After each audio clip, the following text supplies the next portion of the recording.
Hi everyone, how are you doing? Ashvi from the Bespoke Doctor here. I am going to wait for Mr. Darryl Edwards to join me, but in the meantime, I will just rub it on a bit, I guess. I met Darryl in 2000 and it was either 15 or 16 at an event called Paleo Plus, and here he is, the man, Mr. Darryl Edwards. I'll let him tell you a little bit about himself. So we'll just give it a few seconds. Hello. Hey. How are you? I'm not too bad. How you doing? Very good. Thank you for joining me today. I know how You're busy welcome. you are. Hope you can see me okay. I can see you fine. Do you like my setup here? I do like your setup. We're being recorded with my iPad setup on Instagram Live because I am not a tech expert. And anyway, boring. Oh. Doesn't matter. It's working. Exactly. Let's talk. Thank you, Darryl, for joining us today. I know that you are literally in quite a not stressful, busy period of your life right now. So I really appreciate your time today. I won't try and take up too much of your time. I know that I'm a chatterbox, as you know, and I can go off on one. So I'm going to try and keep it really, really succinct. And also, you are a man of multiple talents. You know, who you could talk for hours yourself and educate us and stuff. So yes, you can. You know you can. So I'm going to try and really hone it in today. So Darryl, if you wouldn't mind, for anybody who has been living under a rock and doesn't know who you are, in a sentence, just summarize who you are rather than your story, if you don't mind. My name is Darryl Edwards. I'm known as a fitness explorer. I'm an author, public speaker, and health coach, and I mainly focus on the power of movement. Yeah. And you can find out more at primalplay.com. Perfect, thank you. So Darryl, if you wouldn't mind, I spoke a little bit about your story, but without wanting to give too much away, obviously, in a couple of the intro videos around you. Tell us a little bit about your background, if you don't mind. You know, like who you were as a person before you became the fitness explorer, what your thoughts on general kind of exercise and health were, and what happened to you to make you potentially just change your stance on everything, really. Yeah, so I used to work within investment banking as a technologist, and summarize it by saying 16-hour, 18-hour days were the norm. 6-7 days a week were common. I often worked throughout the night as well, so I'd be on 24-hour on call. So yeah, it was very, very busy, very, very lucrative. So I was very well paid, but it came at a pretty significant high price to my health. Yeah. So one year I had an annual health check and was told I was pre-diabetic, very close to full-blown type 2. I had problems with my cholesterol, which meant I had elevated risk of heart disease or stroke within the next sort of 5 to 10 years. And I was also dealing with chronic hypertension, high blood pressure. And the recommendation by my doctor at the time was to take statins for the cholesterol issues, take beta blockers for the blood pressure, and to take metformin to control my blood sugars. I was concerned about the side effects. I didn't really know anything about those conditions at all, but I was certainly aware that exercise could help with my blood pressure. Yeah. So I asked if I could at least try doing some exercise, trying to manage some stress. The doctor agreed, and with subsequent testing, health marker testing, my blood pressure came down, but also my blood sugars came down to normal, and I saw improvements in my lipid profile, in my cholesterol profile. So I was like, well, maybe I should try to continue doing this. So with very close support with my doctor, monitoring my health status, things basically started to improve from that initial test, and I was able to postpone taking any meds, and that was now about sort of 16 or so years ago.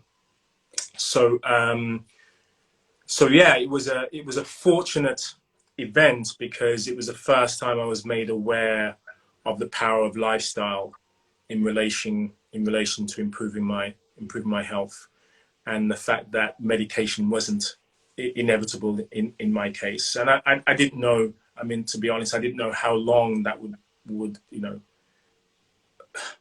I wasn't sure how long I could postpone the medication for. But for me, I just felt anything that I can do, if it's 6 months, a year, 5 years, 10 years, whatever that period of time is, if I can do this without medication, that has to be in a better place.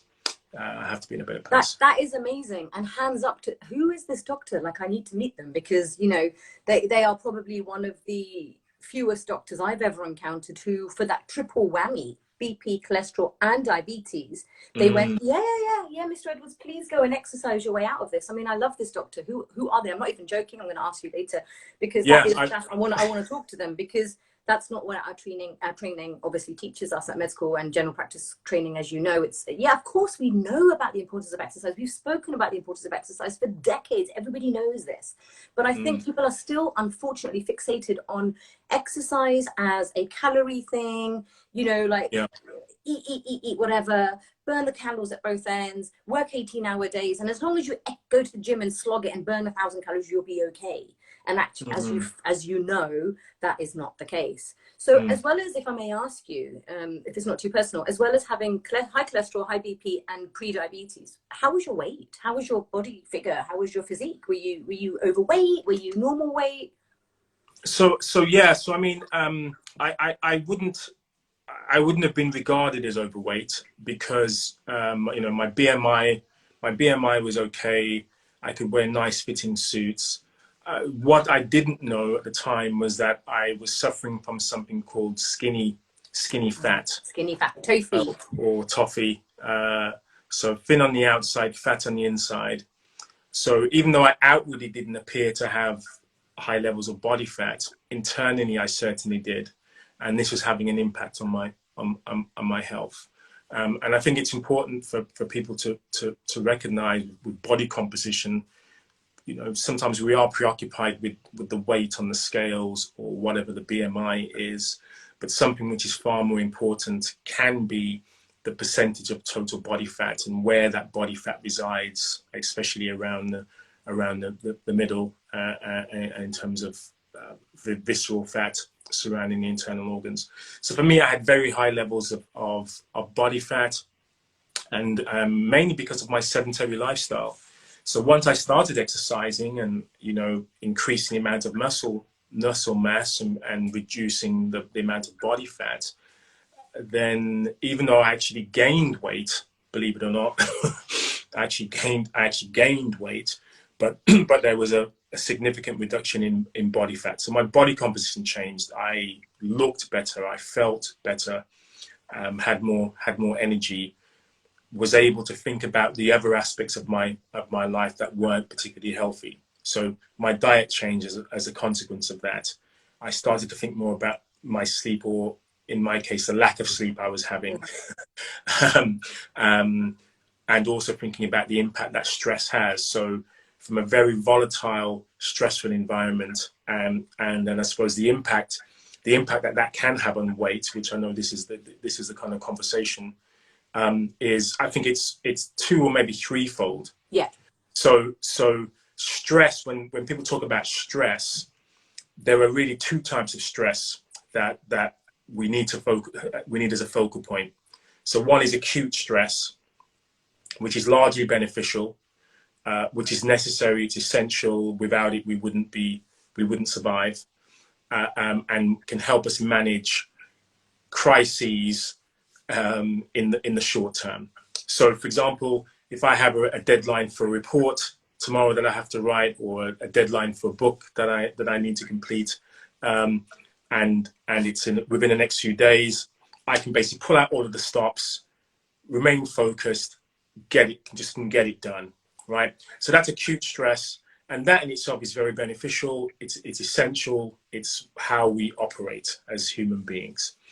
Where it isn't so good is where that acute stress becomes extended, and it becomes chronic stress.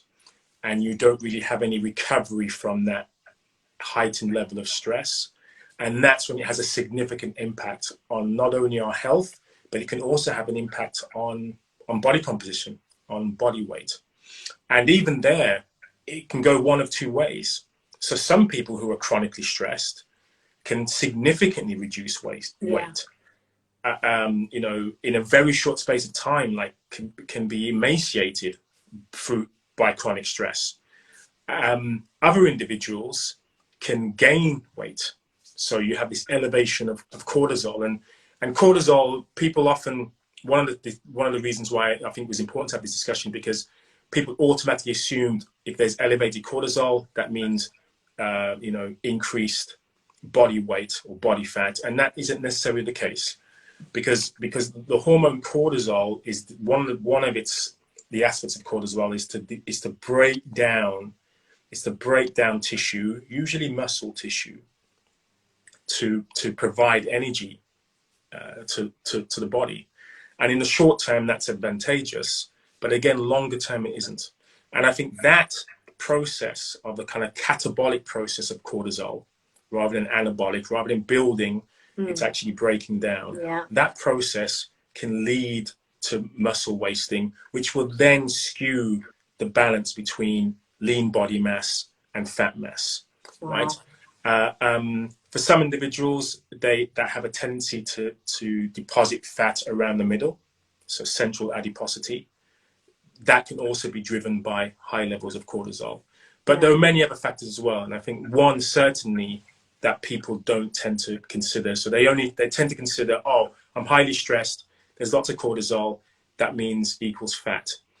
Also, which I don't think is often spoken about, is I'm highly stressed, but that drives emotional cues for eating, which means I might just be eating more, and I might be eating more comfort foods, probably more importantly. People don't reach for broccoli sticks when they're stressed. They just don't. Yeah. Never. It's, you know. Yeah, so exactly. That's interesting. So there's a twofold. And I touched upon this when I was on UK Health Radio. Gavin was like, "So what you're saying, Ash, is we're all because we're all stressed, we're overeating because we're like just eating the wrong food." And I went, "That's part of it, absolutely." But actually, like you just said, I know when I'm stressed, I don't want to eat at all. I can't eat. My mind is like, you know. So I was actually like, no, I don't want. I actually eat the crap when I'm really happy. Because I'm like, I'm really happy. I'm going to have a pizza today. It's very weird, you know, but I just don't emotionally eat. I've never eaten. So that's one of the things. Obviously, we can choose the wrong things when we're stressed, but you're talking more about that, you know, you've got your acute stress. I've got an essay due or a book due on Monday. So I'm going to like pull out all stocks. I'm going to do an all-nighter and I'm going to go boom, boom, boom, boom, boom. And your body's like, yes, cool. This chronic stress is more like, I've got a book is coming out every third day, and every second night I'm sitting there in front of. Is that kind of like as an analogy on the book front? Sure. That's exactly right. Yeah. And I like what you said. You said without stopping for rest and restoration, because this is a big thing that I am so passionate about, is doing less. Which you know, we talk about it a lot. I still don't feel like I do as less as I should. But tell me, Darryl, in your English, if you don't mind, what's happening? What is the relationship with cortisol being up here and then you gaining either your visceral fat or your kind of subcutaneous fat? Can you kind of explain the science in any way? If you can't, that's cool. It's just that I like different people explaining it in their own language. Yeah. So basically, as I mentioned, so cortisol is a stress hormone, and so it's part of the HPA axis. It's part of how the body responds to stressful events. So that's how evolution has given humans the ability to respond and react to stress like the rest of the animal kingdom. All right. So there's a threat. What do I do? So either I face it and fight. So people have heard of the fight or flight response. So I fight or I run away from it. I freeze, which is also one of the stress responses. I freeze because I don't know what to do. And there's a fourth F actually, which is called fawning, which is where you kind of appeal to the danger. So, you know, it'll be like, you know, please don't attack me. Please don't harm me. You try to negotiate your way out of the situation. So fawning is the fourth F in terms of dealing with a threat. Yeah. So the problem is, of course, in acute situations, that's perfectly fine. Another take on acute stress is exercise. Yeah. So, for example, physical activity is an acute stressor. Yeah. The physical stress, mental stress, which the body needs in order to adapt. So there's adaptation. I exercise. I do something there's a lot of exertion. So I'm tearing muscle fibers. I'm breaking bone. My body's adapting. I'm building lung capacity. My heart is becoming more efficient and effective. Those are the kind of physical processes that occur, and they only occur because of the additional stress that you're adding. So just always avoiding stress is not something that's helpful for us. Yeah. We need appropriate stressors, right? And in terms of cortisol, the problem can occur is when you have constant levels of cortisol, background noise, background stresses, where you're not recovering, where you don't have the adaptation, where you don't have the recovery. And so that process of cortisol is where it becomes catabolic. So the catabolic aspect of cortisol is breaking things down. So the extreme versions of that can be emaciation. So, people can lose significant amount of weight in a very short space of time. Grieving somebody who's passed away, for example, is one example. People can literally become emaciated only because of the grieving process from stress, right? The other situation can be where it's maybe not as acutely chronic, if that's a term, is where it's just like very slow levels of this background stress where you have elevated levels of cortisol. And because of this partial breakdown, this catabolic process, it means you're going to be skewing your lean body mass, which should be here, and your body fat should be here, right? If your lean body mass comes down, then that increases your body fat. That's a natural consequence of that. And that body fat tends to be deposited around the middle. So visceral fat or central adiposity, so fat around the middle, right? Apple shaped rather than pear shaped. Yeah. So that's where body fat is the most problematic. And why is that? What is that? Has that fat been shown to do?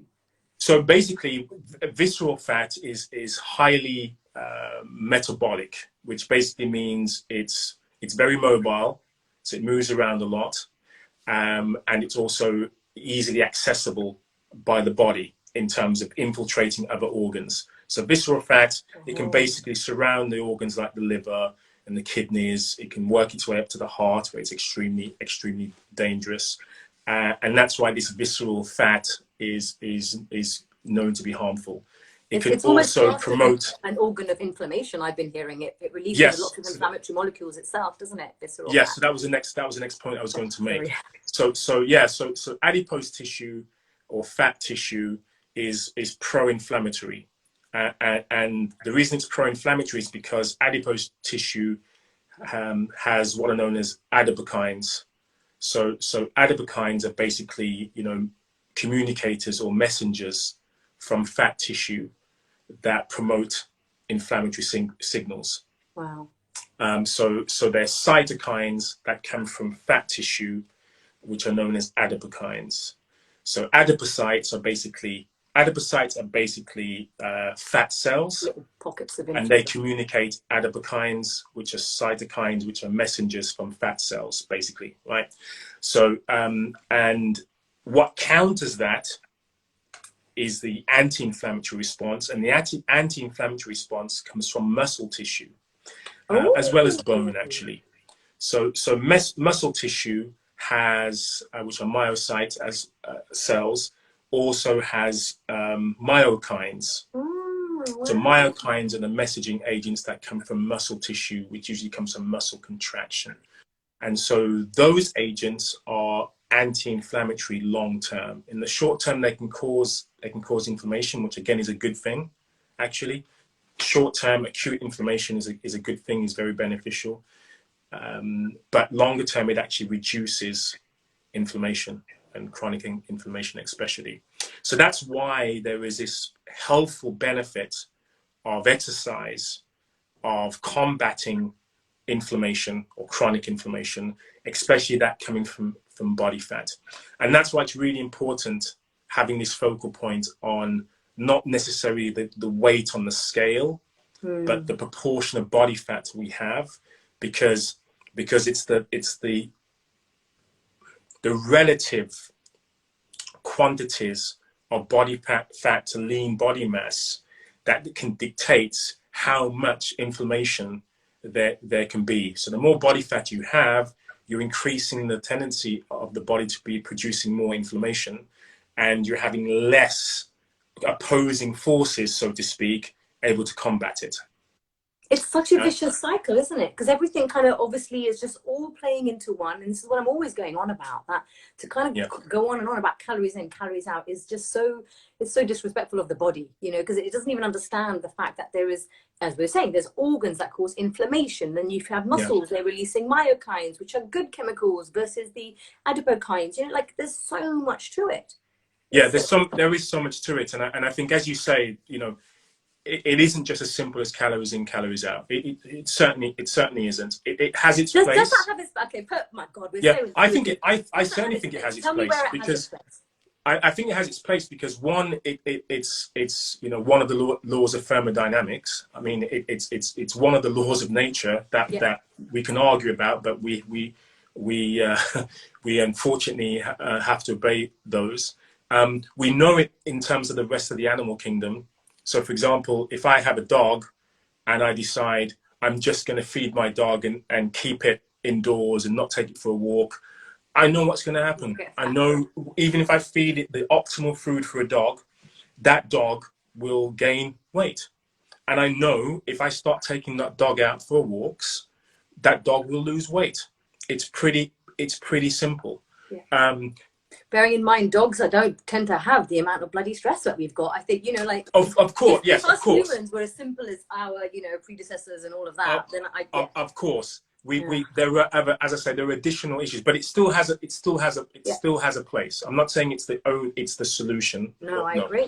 But it has a place. So, for example, right, we also know it has a place because if we think about, you know, eating disorders, right, people can significantly reduce food consumption. They can significantly exercise to lose a significant amount of weight.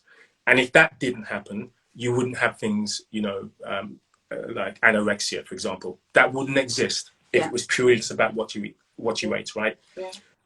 People couldn't put on weight for movies, right, to gain weight or lose weight. So there are certainly some aspects of calories in, calories out that I believe are important. However, the real world isn't as simple as that. You know, how many calories am I consuming? You know, how do we know how accurate that is? You know, what happens as we get older? What happens as our metabolism changes? What about all the hormonal issues that can occur? We know there are lots of complicated hormones that are also implicated in weight management and weight gain. Stress as well, which is quite abstract. How do I know I'm stressed? How stressed am I? Is it beneficial or not? So there are so many, and again, that's why you're doing the work that you're doing, because you're recognizing that, hey, I need to offer this service, because it isn't as simple as just, you know, eat less, move more, everything's fine. It isn't for long-term health, that's for sure. You know, I think without understanding, you can lose weight. And I've got Gemma coming on Thursday, one of my best friends, you know, Gemma, and, you know, we both lost weight the same time, at the same pace, kickboxing. You know, we went 4 times a week, we kickboxed, we burnt 800 calories, we were counting our calories, we were low fat, yada, yada. We both lost weight. I went, you know, I got down to a size 6, man. It was too skinny and gone. And she got too skinny, and she'll tell you her story on Thursday. But guess what? Neither of us kept it off until we really, you know, got to the bottom of it. So I'm going to finish off soon, but I want to ask you, this is, I've obviously, as you know, I'm starting my No BS Holistic Slimming Method in November for 10 amazing lucky women. And I don't know, you know, the degree of exercise comfort they will all have. But one thing I'm promising is that you're going to fall in love with movement, exercise, you know, whatever the trendy word is for it. So say I've got 10 women. A third of them are like me. They're hips and they're this and they're flexible and they love exercise. A third of them you know, they kind of go to a class every so often, but they don't, you know, they're like, they know they want to do a bit more exercise, but they don't really know what to do. And the third of them are like, they are so scared. And I want to give us all one thing to do. Where is a good place? If you say you've never exercised before, so I don't even know why I broke that group up. That doesn't even make sense. If you've never exercised before and you're about to embark on a long, steady weight loss, healthy way, but you're scared. Yes. You don't want to go to the gym. You don't want to wear a swimming costume. Yeah. Swimming pool. What would you do? Say over like, yeah. What would you recommend? Would you say join a HIIT program of some kind, or? I would say just find something that you enjoy. You know, just find something that you enjoy. It could be dancing. It could be playing more with your kids, getting at some playing more with your kids. Finding a buddy that you can work out or play out together with. You have to think about what's going to be sustainable for you. So for some people, yeah, they want to get straight into hardcore boot camps, doing HIIT, doing whatever it takes, right? But that doesn't suit everyone. Yeah. Some people, you know, really don't want to exercise, don't feel comfortable, you know, don't want to dress in exercise gear and go to a gym, right? May find it difficult to find the time. But certainly I would say find something that you enjoy. So our body was meant to move, and not only to move, but to move for a significant amount of our day. Yes. And we're no longer in an environment which is that it's conducive for that. But I think as we're talking about stress, we also have to talk about one of the ways to address stress is through physical activity. So even if you're not thinking about exercise for weight management, yeah, right, you should be thinking about exercise to manage stress. And pretty much any exercise you do, whether it's low intensity, yoga, Pilates, Tai Chi, going for a walk, right, whether it's that intensity or even things like HIIT. So people sometimes get concerned that, oh my gosh, if you do HIIT and workouts like that, that's going to be increasing my levels of stress and my levels of cortisol. The good news is the evidence tells us that even HIIT will be useful at managing stress and mitigating stress. Oh, really? Yes. Because I love HIIT, as you know, and that's how I lost a lot of my weight. But then I'd heard a lot about the stress side of it. And are you meaning like is that hormesis that you're talking about, by the way? Because my friend Mark was going on about this word hormesis, and I hear it, and I don't quite know what it is. Is that the natural stress that a body goes on? So, I mean, hormesis is just basically the adaptation. to a stressor, like exercise. Yeah. So hormesis happens. You exercise, your body learns to become stronger because you're telling your body, hey, your body's basically being told you're not strong enough to do such and such. You know, you're not, you know, I'm not strong enough to run 5Ks, right? So what do I have to do to be able to do 5K? That your body asks that question when you do a 5K, right? Oh my gosh, I can't breathe well when I'm running. So that needs to happen. I need to improve my lung capacity. I need to improve my breathing capacity, my aerobic capacity. That has to improve. Oh my goodness, I feel as if my heart is going to jump out of my chest. So my heart needs to get stronger, right? So it's able to manage that process better. Oh my goodness, my legs can't carry me for 5K running. All right, so my legs have to get stronger, you know. So imagine there are all of these biological, physiological processes that need to occur, and they occur because your body has that stress. Yeah. So running stress, lung stress, you know, heart stress. What can I do about this? Oh, I'm going to get stronger. So it's easier to do. And that's why usually the more you exercise, the easier those activities become, right? So yeah, so that's the kind of hormetic effect, hormesis. But in terms of managing stress, the reason why exercise is really beneficial for stress management is because it teaches the body how to better handle stress. So your body is better able to distinguish between real stressors and the ones that aren't really that important. And it gives you something else to think about. It's almost like a distraction technique as well. So sometimes having something which is short and sharp, so a HIIT session of 20 minutes, right? You're not doing it for 2 hours, slogging on a treadmill for 2 hours. You can just get something done, short, sharp. It's going to have recovery time built in, right? Because you can't do HIIT for 20 minutes. It has to be like 1 minute on, 1 minute off, or 20 seconds on, 10 seconds on. So you're not even working out strictly for 20 minutes. You're working out for intervals within that 20 minutes. But then you're done. So then the recovery process starts. So exercise works during the recovery, not, you know, the beginning of exercise working is when you do it. That's the kind of the genesis of it. But the real work happens when you finish and your body starts to go through the healing, the repair, the adaptation, and then whatever period of time that is, and then you do it again. So for most people, they just have inadequate recovery. They don't make the right decisions about what they should be doing. So doing more isn't necessarily better, right? Doing greater intensities, less duration may be better. Yeah. Doing something you don't enjoy is not a good idea, right? Doing something you enjoy but actually doesn't involve adaptation is not good either. So for me, if I just walk at a really slow pace, there's not much adaptation happening there because my heart and lungs and my body has already adapted to being able to walk long distances without a problem, right? If I went for a sprint, my body's going to go, what the heck is happening? I need to do something about this, right? So everyone has their own levels and work to do to establish a good exercise prescription or good movement prescription. And that's why we have specialists. That's why you shouldn't always decide, oh, I'll just do this free workout program that I like doing because it looks good. But actually, what does my body need? Am I recovering from injury? Am I chronically stressed? Do I find it difficult to find the time to do something? Do I have an addictive personality? Right? If I start exercising, am I going to be exercising 10 hours a day because I believe more is better? You know, you have to have a conversation with yourself. These kind of people, I mean, you've actually led me into this nice question, because what I was going to say is if you are acutely stressed, like say, as you say, you've just had a bit of bad news or whatever, unfortunately somebody's died. I mean, this isn't the acute stress as opposed to that kind of chronic stress. Would you recommend exercising when you're in that state? I would definitely recommend exercising, because again, whether it's a distraction or whether it's the changes that will help you better deal with mental health issues. So again, as well as stress, physical activity is significantly beneficial for those dealing with stress. Even very serious mental health episodes as well.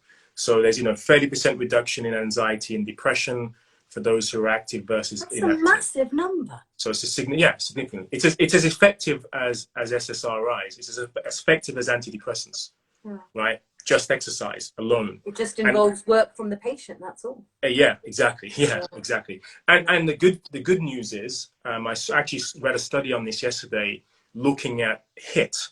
Yes. So it compared people not exercising with those who exercise, in general. And then it looked at those who exercise doing HIIT. And of course, for some people, they would assume, if you do HIIT and you have mental health issues, HIIT's not going to be great because that's only going to compound the stresses and, it's all manic, go, go, go, go, go. It's not good, it's not good. Yeah. But actually, those who do HIIT have even more improvements in managing mental health than those who do lower intensity exercise. Wow. Why is that? Why? I mean, there are lots of reasons why, but basically it's because our body, it's the adaptation process that occurs. So if you think about it physically, the most physically demanding tasks we can do are usually based on when you're facing some danger. Yeah. Okay. If you just think about it logically, it's like, when do you really need your movement capability, right? I'm in danger. I need to run away. I need to pick something up. I need to push something out of the way. I need to carry my kids. I need to, whatever you can think of, right? Anything you need to do, which is like an emergency situation, is going to involve some movement. And that movement is not going to be slow and like, oh, let me just take a nice deep breath whilst I decide what to do. It's going to be, I need to act now. That makes so much sense. I don't know why I've never connected it. Fight or flight. When you flight, you don't saunter. You flight. Yeah, exactly. You don't saunter. So if all you do all of the time is saunter, right? If you think about it, if everything that I do, like, okay, relax, breathe, saunter, because that feels really good, it's calming. But then what do you do when you actually faced with some sort of danger? And that danger could be perceived danger or a real threat. Your body just goes, I don't know what to do. I don't know what to do. So I'm panicking. I'm anxious. I don't know what to do. I don't know what to do. I'm going to freeze because I have no idea what to do in this situation, right? Or you have this, actually, I know what to do because my body and mind, which are one unit, are better capable because we're more adaptable. And of course, there's no guarantees, right? You know, physically fit athletes can still have mental health issues. Yeah. But in terms of the evidence, you are certainly better moving more when you're dealing with mental health, when you're dealing with stress. It lowers blood pressure, right? It improves the regulation of the HPA axis. It lowers cortisol in the long term. So that's what the evidence tells us. You get a spike initially, acutely, which again is not a bad thing, but over the long term, the spikes reduce and you have longer, lower periods of cortisol. So it's like it's a perfect scenario. It's win-win then, really. Yeah, it's a win-win. The prescription I give to my patients, like, and I've had to change so much from being the girl who kickboxed, right, to then like learning to calm down a little bit, and then being a single parent, and I'm like, how the hell do I exercise when I've got about 5 minutes free? And that was like HIIT at home, which worked for me. I mean, like, I'm like you, get me to sprint and I will do HIIT training. I love. What you're really saying then is, and what I say is, any kind, I mean, there are so many different kinds of exercises, so many right nowadays. I mean, I love all of your play stuff. I mean, that is amazing. All the animal move stuff, it's just insane because it's not exercise. And especially if you're a parent, or, you know, you don't need to be a parent, just especially if you're with somebody, just, you know, just jumping on and like doing some tag and all of this, it's amazing. And you are. Yeah. And because, you know, what I learned with you when I did all my coaching was how I was taught one thing as a PT, you know, this is how you do a squat and all of this. And I was taught, and that never really sat very well with me. And then I was taught what you were taught. Yeah, like that's what they did. Yeah, in Africa, you know, in all AD, they sat down in a squat to build the fire and they held their rucksacks like this with no, they didn't. And, you know, doing your course a few years ago really got me just thinking about exercise, because we all tend to promote what we love, right? So I love HIIT. I'm always going to promote HIIT. When somebody told me to do yoga, and I'm like, what? HIIT? I do yoga. I'm a yogi. I'm very flexible. And they're like, no. You need to learn to calm down, Ash. You know, I hadn't made peace with that part of me yet. I hadn't made peace with the fact that I wasn't loving this. So now what I say to people is, tell me if you agree with this, the kind of generalized statement, is that exercise is an absolutely crucial part of your life. Every day, from the minute you're born till the minute you die. And how you do it and what you do, that's going to vary up. So if you do have, say, weight loss goals, you might want to be thinking more of a calorie thing. If you do want to address your health, say you're slim and you just want to address health, then you want to be addressing things like inflammation. So you've got an inch, so you want to be maybe doing more breath work, incorporation, maybe more walking, etc. Say you've got an injury, you might want to do some Pilates along with a little bit of kind of strength training, etc. So I don't know why my light keeps on going down. And to do something, for goodness sakes, to do something, to start integrating it and realizing it, that it's not a punishment. It's actually very, very helpful. And sometimes doing 5 minutes is okay. And then 4 days later, do 20 minutes. Like, something is better than nothing. Definitely. Everybody should do a little bit of something. Yeah. Is that like a fair kind of statement, would you say? Yeah, I would say, I would say focus on movement first, exercise second, because you have more opportunities for movement. Find something you enjoy, because you're more likely to want to do it. Because most people, even though people assume this is the case for me, I do not love exercise. I don't. I wish I did. If I did, I probably move though, Darryl. I wouldn't create Primal Play if I did. Yeah, I wouldn't have created it. I hate exercise, but I do love to move. So if I can think about more interesting and fun ways of moving, then I get my exercise in without really thinking about it. So that's why I try to make it fun and joyful, and you know, that works for me. That doesn't work for everyone. Some people like to beat themselves up. That's fine. If that's what works for you, then go for it. Yeah, right? but for most of us, we know that that beating yourself up attitude doesn't work. And you know, as it doesn't telling work. people that, you know what, don't beat yourself up. I mean, if you have to, you have to. But really, you know, you've got two healthcare professionals here telling you, or fitness professionals, that is the worst thing you should be doing, is beating yourself up. Just do something you enjoy. Do it the next day. Smile. You know, do something the way you're gonna have a smile on your face sometimes, and sometimes you're gonna have a grimace, because again, you have to embrace some of the discomfort. Yeah. Right? Absolutely. You know, if you've got to move home, for example, right, and you've got to do the heavy lifting yourself, you're not going to have a smile on your face all the time. There's going to be sometimes you're going to be thinking, why am I doing this? Oh my goodness, this is so heavy, this is so uncomfortable. I want to pay somebody to do this for me. That's easier to do. But that's how you should think about movement and exercise, is that sometimes you can't pick just the easy options, just the stuff that I'm good at, just the stuff that makes me feel nice and calm and peaceful. Like, no. Even the Shaolin monks. Actually, you can do what you before want, I forget this, sorry for cutting you off on your Insta Live, but I can't forget this point, right? Think about Buddhist monks, the Shaolin. They're one of the pinnacles of of Buddhism, right? Lots of meditation, lots of spending time sitting, doing nothing in this meditative state. But they also spend a significant amount of time pushing their bodies to the limit physically. Some of the most amazing physical feats that humans can do on the planet are conducted by Shaolin monks, breaking bricks over the head, all this kind of crazy stuff, right? It's because they exploit both of those, right? They don't just go, oh, I'm just going to be here nice and peaceful and calm and meek and just not move and just focus on my breathing. Their breathing isn't just like slowing it down and diaphragmatic. Sometimes their breathing is going to be, you know, right? Because they need to be able to work at both ends of the spectrum. And all of us should have this capability, right? We should be able to operate at the slow, steady, let me think about this. I've got time to think about this. I've got time to consider what I'm going to do next. I've got time to plan. But there's the other side of us, which is, I haven't got time to think about this. I have to act. So that's one of the reasons why movement of all persuasions, low intensity to high, short durations, longer durations, aerobic, strength, flexibility, mobility, balance, coordination, all these different aspects of movement, to have a complete diet of movement. That's what you should be focusing on. Can I steal that sentence? To have a complete diet of movement. Yeah, you can, of course you can. Thank you. Yeah. Darryl, that has been amazing. Do you want to tell us all about your new thing that's coming up? I don't know if it's public knowledge, so that's why I'm keep on saying thing.